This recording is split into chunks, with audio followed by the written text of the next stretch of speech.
A spectacle of a Hollywood awards ceremony. Bitcoin finally heads for the Wall Street. Apple dropping a health feature to bring back its watches. Price hikes, you gotta love them. AI heading to a computer monitor. And have scientists got a step closer to resolving cancer? This and a whole lot more taking over the headlines of the past 7 days. I'm Jason Greenwald, and this is The Fresh Wire.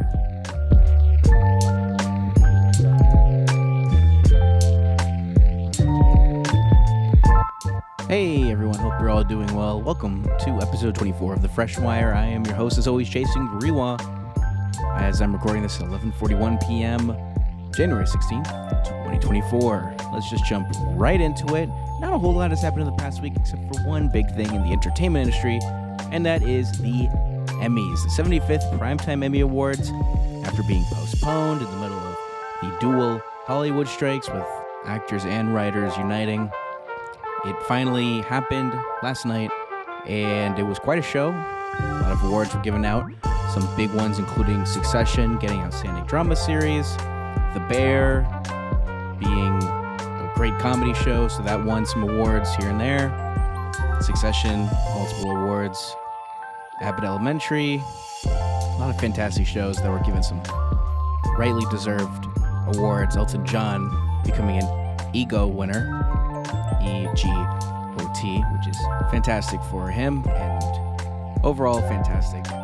Overall, the Emmys and award shows are kind of underrated if you're a film critic specifically. So congrats to all of them. A lot of them deserve their awards, although there were some big surprises and snubs. For example, Better Call Saul, you could say, is one of the best shows in TV history. Will now, as it's ended, it did not win any.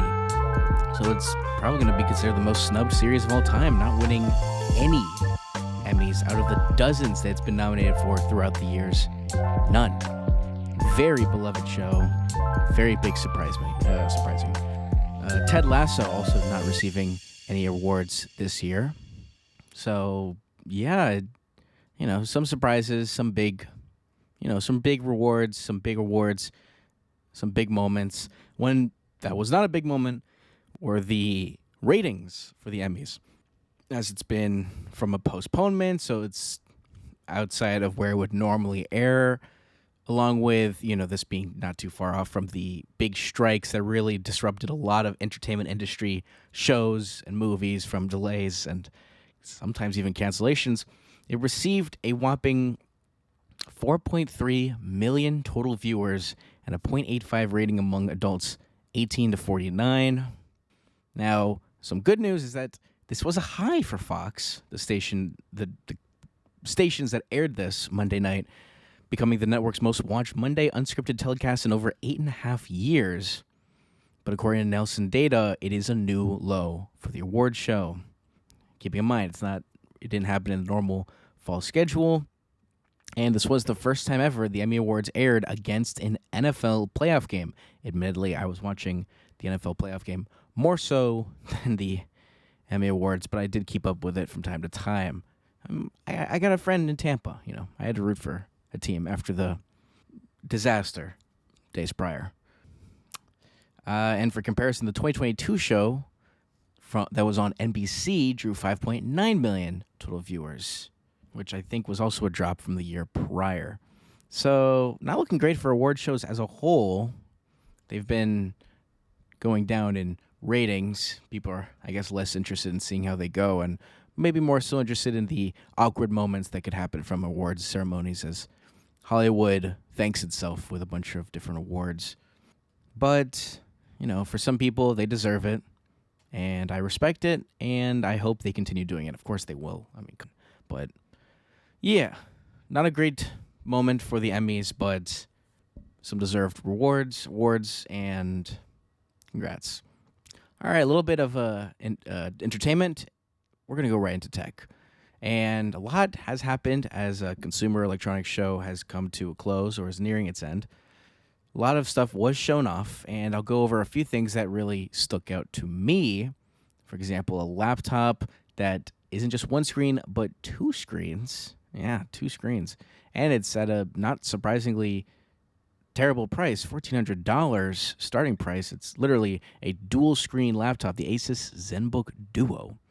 Looks pretty futuristic. I think I saw one that had, this might be that one, but it had a detachable keyboard. So you could just plop it in and it would act like a normal keyboard, but you could, utilize its stand. So you have like a dual screen setup with the keyboard, or just use one of the screens as a half keyboard, half screen. Pretty cool stuff. And at the price, it's actually not that terrible. But it's set to release early this year, so we'll see how it plays out. Transparent television. LG unveiled a transparent TV, 77-inch OLED that genuinely, from the videos I've seen, looks pretty nuts. It has I think a rollout screen, at least some of them, where a black screen rolls out so it looks like a traditional OLED screen, which is to say beautiful. As someone with an OLED TV, they genuinely look great. Just imagine if your phone has an OLED display. Just imagine that, but better and on a huge screen. That's literally OLED. It's that cool. But the transparent one really does look sick. How useful is it really compared to whatever price it ends up getting? That remains to be seen. Pricing was not provided by LG for the 77-inch transparent TV, but it's expected to be available for retail by the end of this year. Excited to see. Some headphones were shown off, new earphones, including these interesting ones, the JBL Live 3 earbuds. Their specialty isn't just that they have good audio, good noise cancellation, but the charging case actually has a touchscreen display, a normal one, 1.45-inch LED touchscreen display. It allows the case to provide notifications and music controls, and even, when paired with a smartphone, take phone calls. Keeping in mind, because of the restrictions Apple iPhone gives to third-party accessories, it won't be as featureful on iPhones compared to the wonderful Android phones like Google Pixel and Samsung Galaxy S23 and whatnot. They are priced at 5 cents below $200 and are expected to release in the summer. Some smartwatches were shown off, including some gaming handhelds. I think I talked about this very briefly last week. The MSI Claw, which is meant to compete with Valve's Steam Deck, along with a bunch of other high-end-ish video game handhelds that are also full-fledged PCs. This one has a higher refresh rate, so it's better for gaming. It also has Windows 11 built in, so it really is just a computer, a traditional Windows computer without the keyboard, and much smaller and meant to be used as gaming specifically. It's set to release early this year, and pricing starts at just under $700. That's a lot. That's a little more than the Steam Deck's, I think, highest-end option, which they recently upgraded to one that is just so much better than the one I ended up buying a while back. But, more options is usually better. Also, a cute little mini controller was shown off, the HyperX Clutch Tanto mini wired controller. It's a, travel size Xbox controller. And from the looks of it, it is noticeably, it's like all the controls of an Xbox controller just crunched in, just that much closer. And it's wired, unfortunately, so it's something I would not consider. But that also means it's going to be a bit cheap. It's only going to have a price tag of $39.99, and it's expected to be available by this spring specifically. It's also going to have some nice compatibility, Xbox consoles, PC, Valve Steam Deck, and Android devices. And you can even use a 3.5mm headphone jack that's on the controller for wired headsets. So, pretty cool, featureful, just wired. So even though it is cheaper than normal wireless first-party controllers like Microsoft's or Sony's, I still am not a huge fan of wired if it doesn't have to be, or if the difference is just barely noticeable. I think I also mentioned this a little bit, maybe I haven't, but some mixed reality AR glasses, the X-Real Air 2 Ultra, $700 glasses that, utilizing micro OLED displays, allow for a screen that moves with you in a way, just through technology that's as thin and light as glasses, although they are still a little larger than traditional glasses. They have to house the technology somewhere. But these look to be pretty capable, although you will still have to plug in a smartphone or some other device into it, like when you're at home, like a gaming console, or maybe even the Valve Steam Deck, or your smartphone, so you could always have like a display in front of you and utilize apps while you're walking. And because it has 6 DOF, or 6 degrees of freedom tracking, AR images and objects will stay in place and are interactable, even if you're wandering around a room. Well, at the price of $699, you would hope they're as capable as they seem.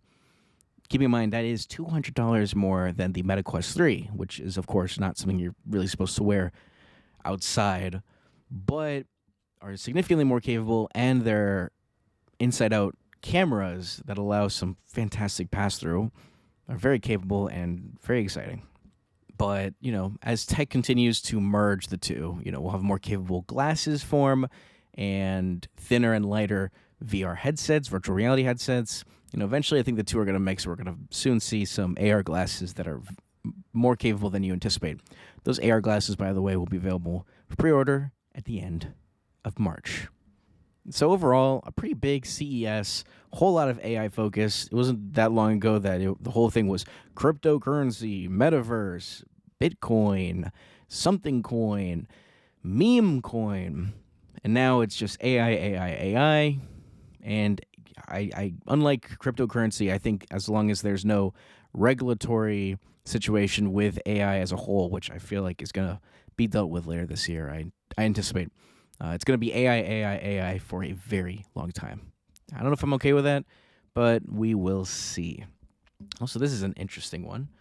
AI, a little bit of gaming and tech mix here, but a company called MSI showed off a monitor that gives you a helping hand in some video games through the power of AI, and it may stretch the boundaries of what many professional or competitive esports gamers would consider fair.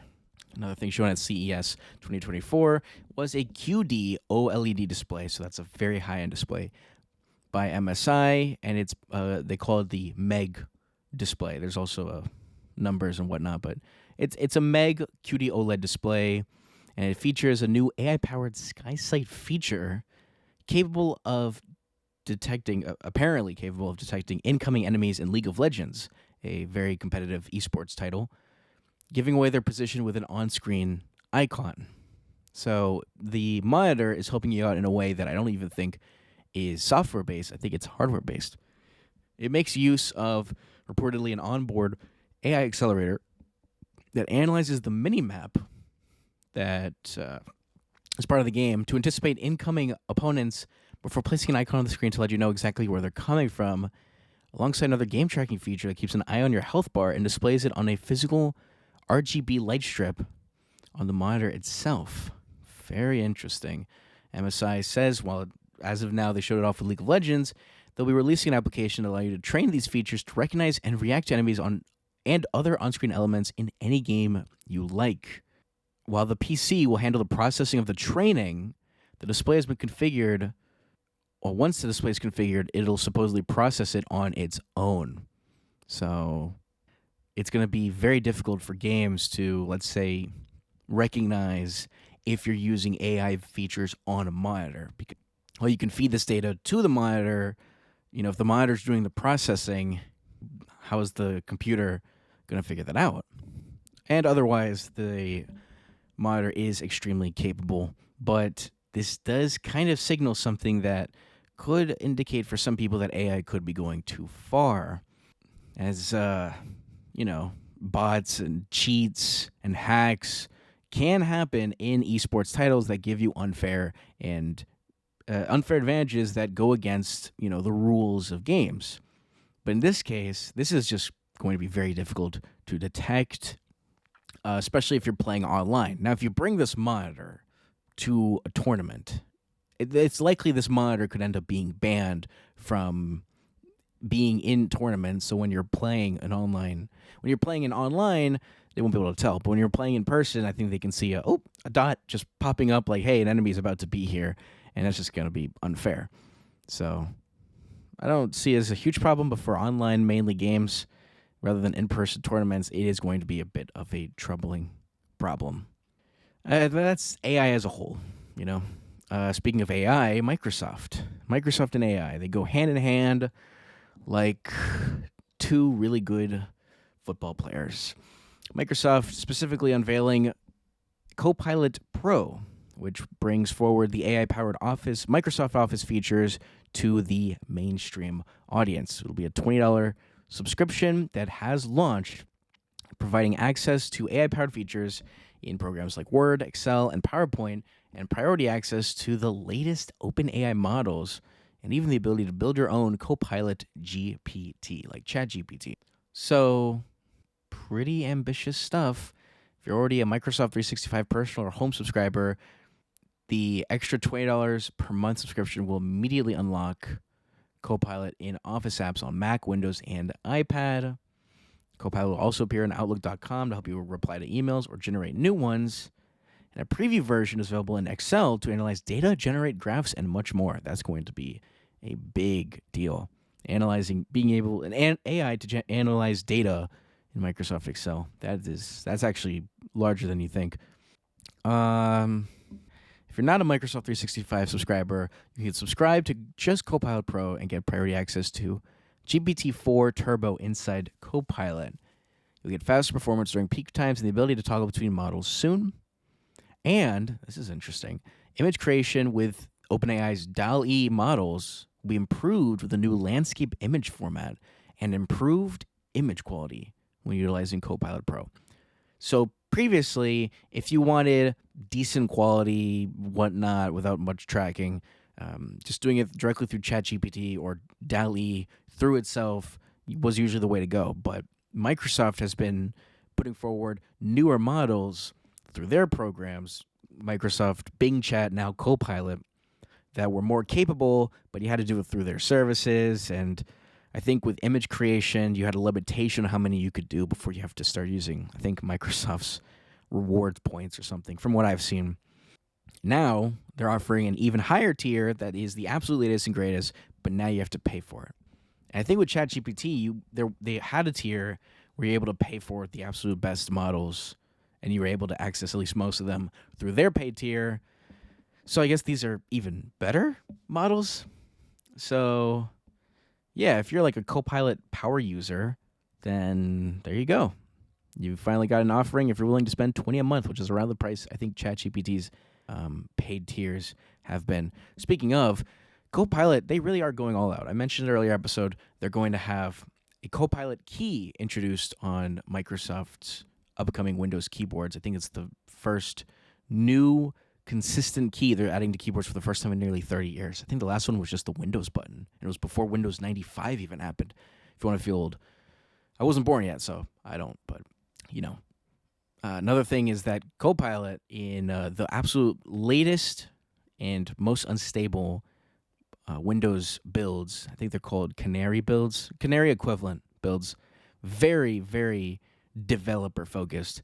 They're starting to introduce that if you have a specific amount of specific resolution or higher and a specific screen size or higher, that you'll be soon given the option to have Microsoft Copilot open automatic.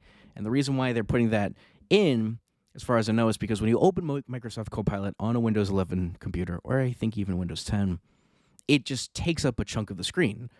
Everything gets moved to the left side, and that's how it works. When you close it, you get that full screen real estate back.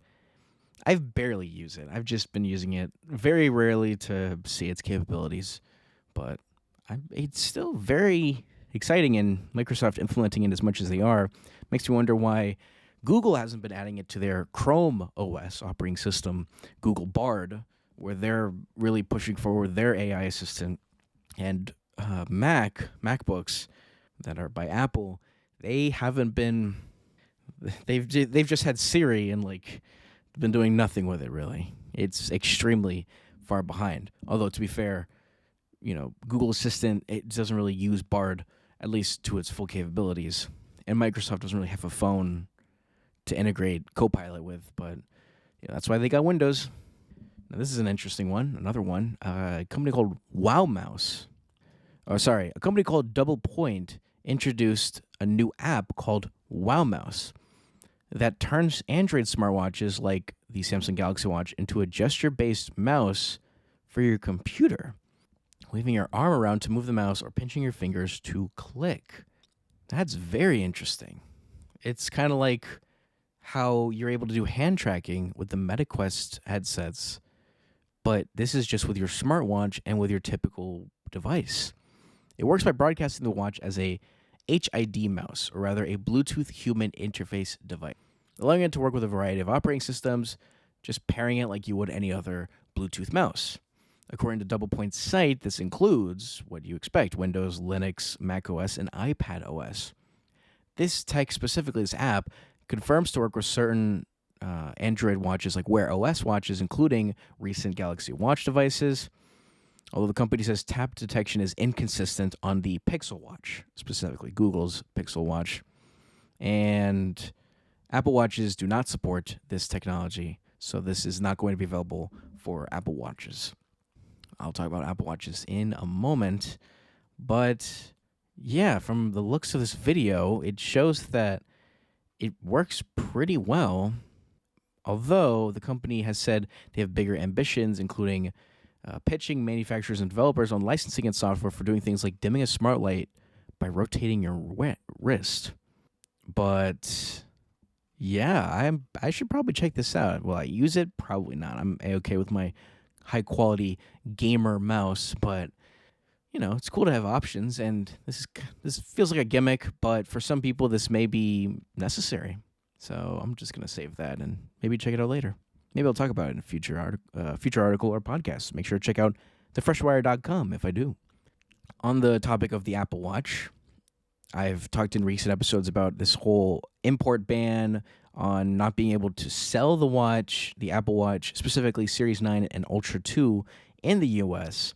They were able to appeal it, saying they were working on a fix, and they showed it off. While there's no while the U.S. Customs and Border Protection or Apple have given official confirmation, it seems that the Apple Watch will be dropping the blood oxygen features in order to dodge the import ban. This has not been confirmed, but both Bloomberg and 9to5Mac are reporting the feature will be going away. And reportedly, the U.S. Customs and Border Protection has approved the measure, which would allow Apple to consider selling their products after the sale was banned late last year. A little bit of context, both of these watches, the Series 9 Ultra 2, were pulled by Apple from its physical and online stores in the days before the ban went into effect the day after Christmas. So December 26th. Disappearance didn't last long, but as they filed an appeal and won a temporary pause. In the weeks since, Apple scrambled to make changes to the watches in an attempt to avoid Massimo's patents, and it looks like they've all agreed on the new plan that just removes the feature. Director of Global Communications at Massimo has said, quote, Apple's claim that its redesigned watch does not contain pulse oximetry is a positive step toward accountability, unquote. These modified watches have reportedly been shipped to Apple retail stores already, but they have not been instructed to sell them until they receive word from corporate. For now, the feature appears to still be active on watches that have already been sold. And this is an interesting one. An Apple spokesperson has said the Apple Watch Series 9 and Ultra 2 would continue to be available with the feature, although it's not clarified how long that would be the case. So that statement did not exactly clear things up for both owners of the newest Apple Watch and ones that may want to buy it in the near future. So if the blood oxygen feature is important to you, I would suggest holding off on buying the watch and seeing where things go if they officially confirm anything. This is, I don't know how that's going to end up. By the way, a little update on the Microsoft thing. As I mentioned earlier, the Copilot AI may open up soon on Windows 11 devices by default. The dev channel, I think I said Canary, but for people on the absolute latest and unstable iteration of Windows, dev channel, I used to be at one point. Not anymore. I'm now on the beta for my main computer, and I'm not on any preview version for my laptop. Gotta be careful out there, you know? And A little bit more on tech, but honestly, this may be a little more on entertainment. But I gotta mention it because it's scummy when it happens, and it seems to be inevitable. But it is another price hike. Now, it's not as common as it was before, where it's for like big streaming services, but this is actually for a internet TV service called Fubo.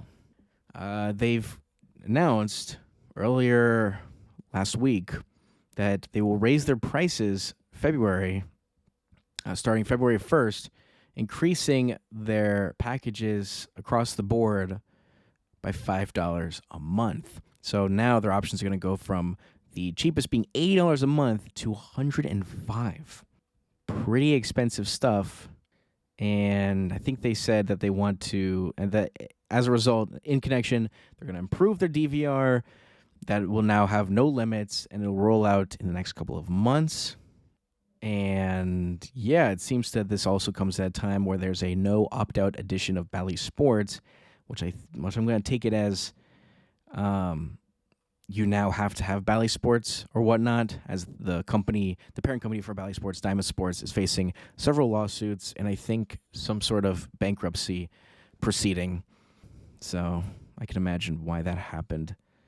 Very disappointing, but price hikes seem to always be inevitable, and $105 for the highest tier. I can't even imagine that. Yeah, that's crazy. Raising the cost also of its regional sports fee, which I think involves Bally Sports, and the Stars add-on by $1. I think I mentioned a while back that Stars was making their services cheaper for monthly service when all other subscription services were going up. Stars went down by $1. So it's weird that Fubo is now raising it by $1.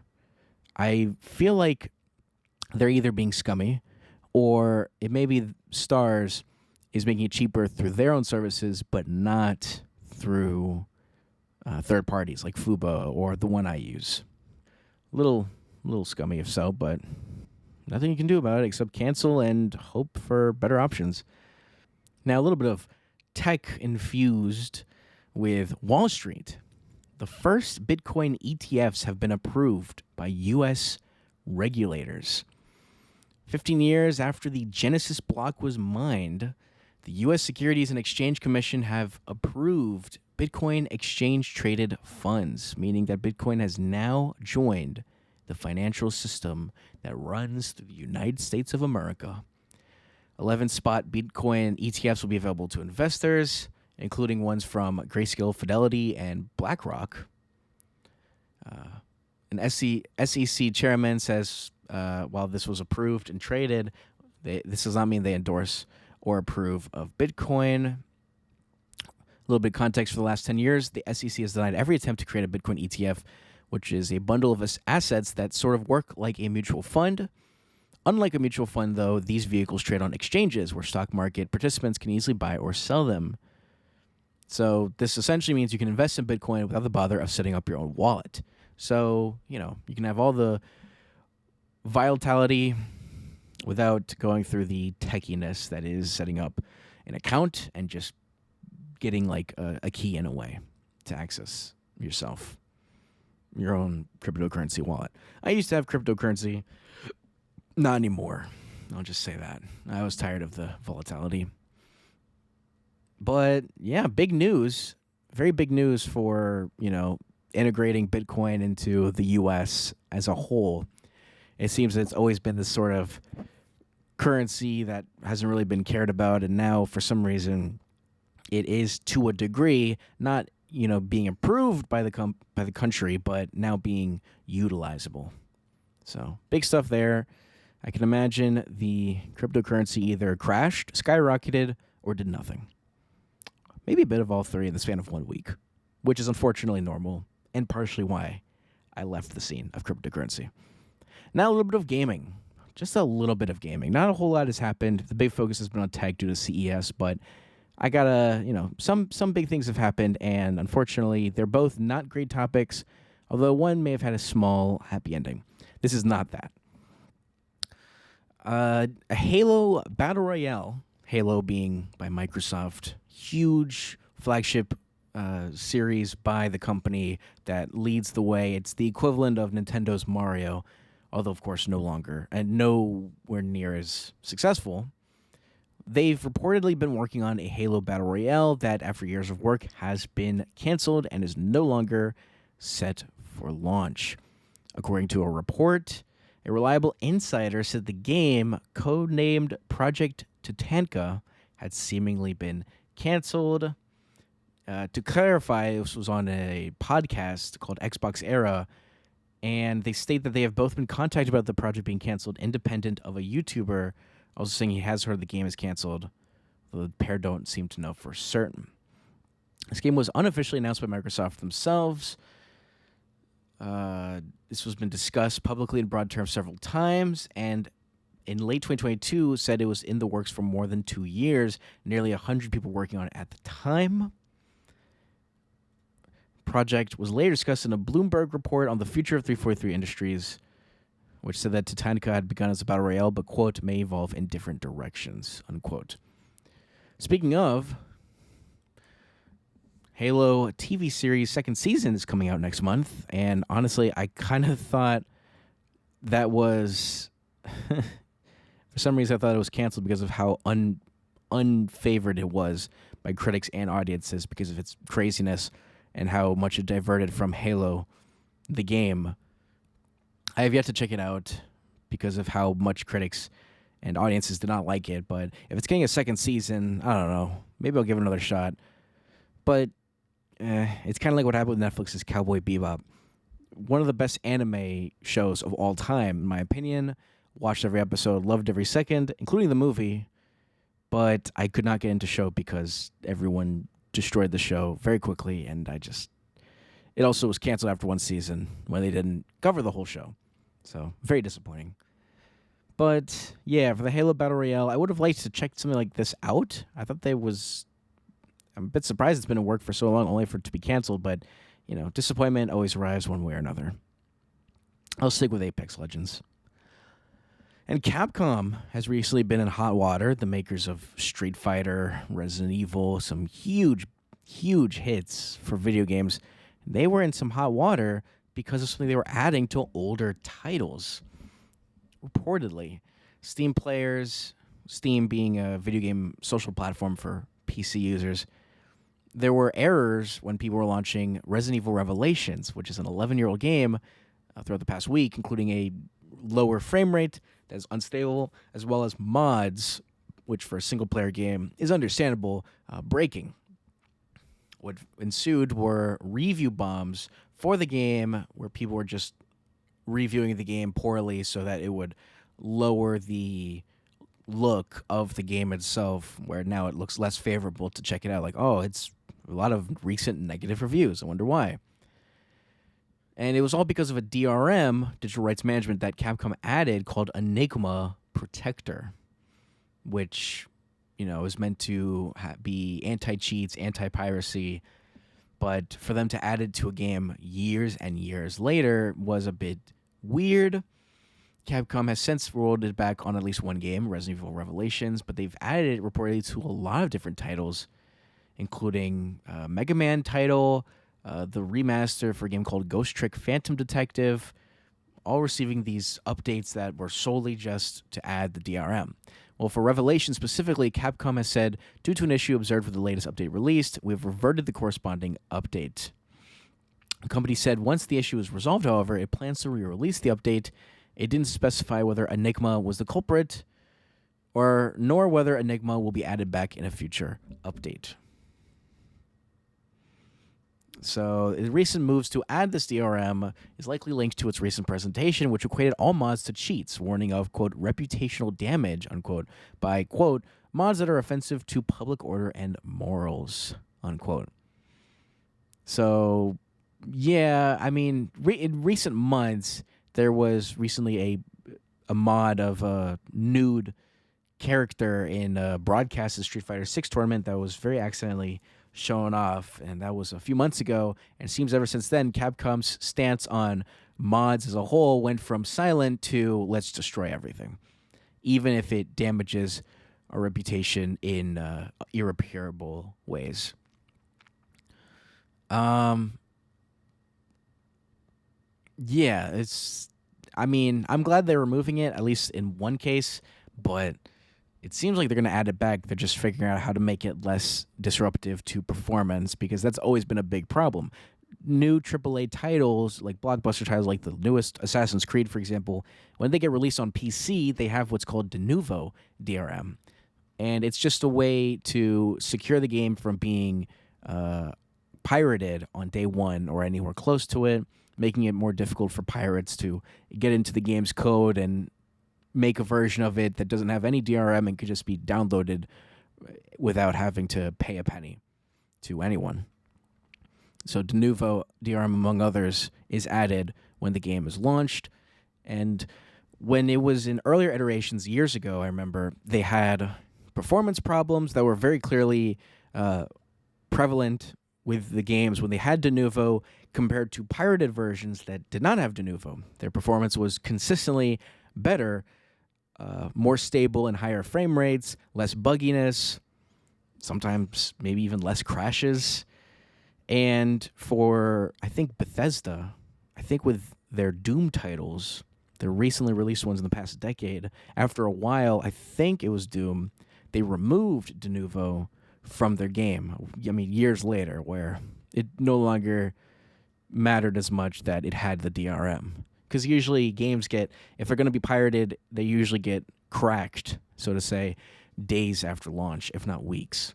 So to keep it in years later is just ridiculous. And it's mainly, it could be the company just deciding, let's never touch this game again, even if there's some game-breaking bugs that pop up.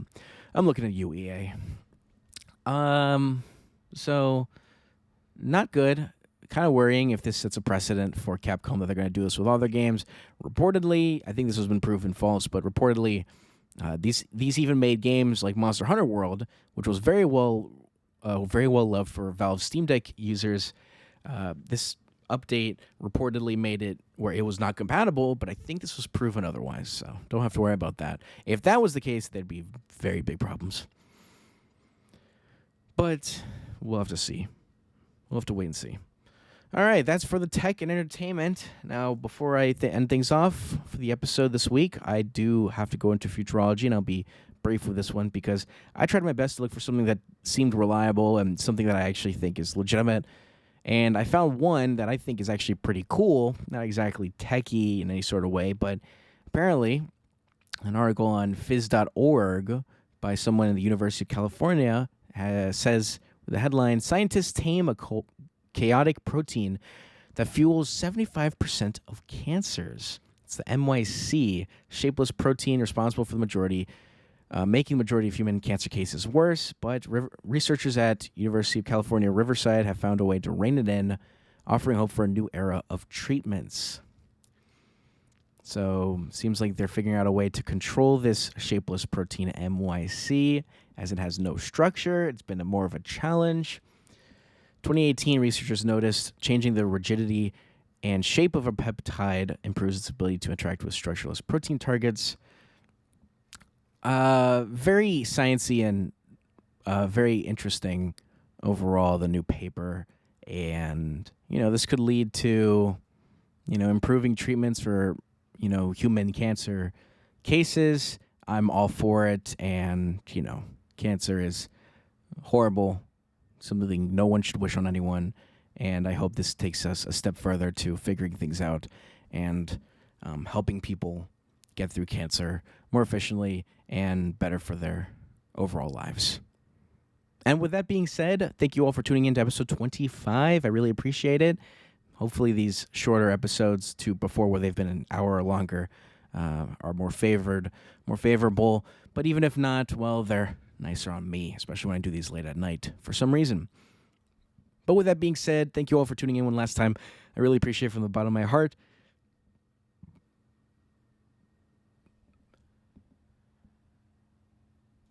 And, hope you all take care of yourselves, and hope you all have a good one. Make sure to check out thefreshwire.com for the latest and greatest involving my podcast and other articles I may or may not dive into. Hope you have a good morning, afternoon, evening, day, or night, wherever you are, however you live. See you around, and take care.